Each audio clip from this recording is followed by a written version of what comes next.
Alors en fait, au-delà des logiques classiques d'audition en commission, on a organisé quelque chose qu'on a appelé 48 heures chrono sur les lanceurs d'alerte, qu'on a organisé ici au Conseil de l'Europe à Strasbourg, où nous avons croisé le regard de 130 universitaires, associations citoyennes, lanceurs d'alerte, on avait Edward Snowden en visioconférence, journalistes, sur la thématique de quelle est l'étape d'après sur la protection des lanceurs d'alerte, quelles sont les pistes de réflexion concrètes, comment la directive européenne qui arrive va pouvoir être transposée, comment les pays qui n'en bénéficient pas en fait peuvent marquer des avancées dans ce domaine qui devient véritablement ce que j'appelle souvent un marqueur démocratique. C'est à nous et au Conseil de l'Europe qui a toujours été acteur et fer de lance dans cette réflexion de porter des propositions concrètes.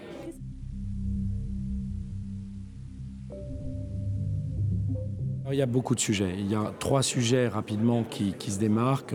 Le premier, c'est je pense qu'il est indispensable d'avoir des autorités ou des agences indépendantes dans chacun des pays pour accompagner le lanceur d'alerte. Notamment, une question se pose très tôt pour un lanceur d'alerte. C'est relève-t-il de la législation de la protection des lanceurs d'alerte? Rentre-t-il bien dans les critères? Aujourd'hui, c'est après 2 ans, 3 ans de procès que son statut est reconnu ou pas. Donc ce sont des véritables problèmes juridiques.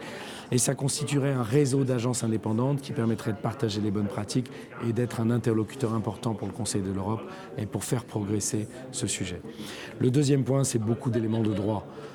Nos législations sur notamment ce qu'on appelle les procédures bâillons ne sont pas adaptées. Les procédures bâillons, c'est des grands groupes qui vont ensevelir le lanceur d'alerte sous une somme de procédures pour essayer de le museler, qui n'ont rien à voir forcément avec le sujet initial, mais qui n'ont que pour but de le mettre sur la défensive et de l'embourber sous une somme de procédures.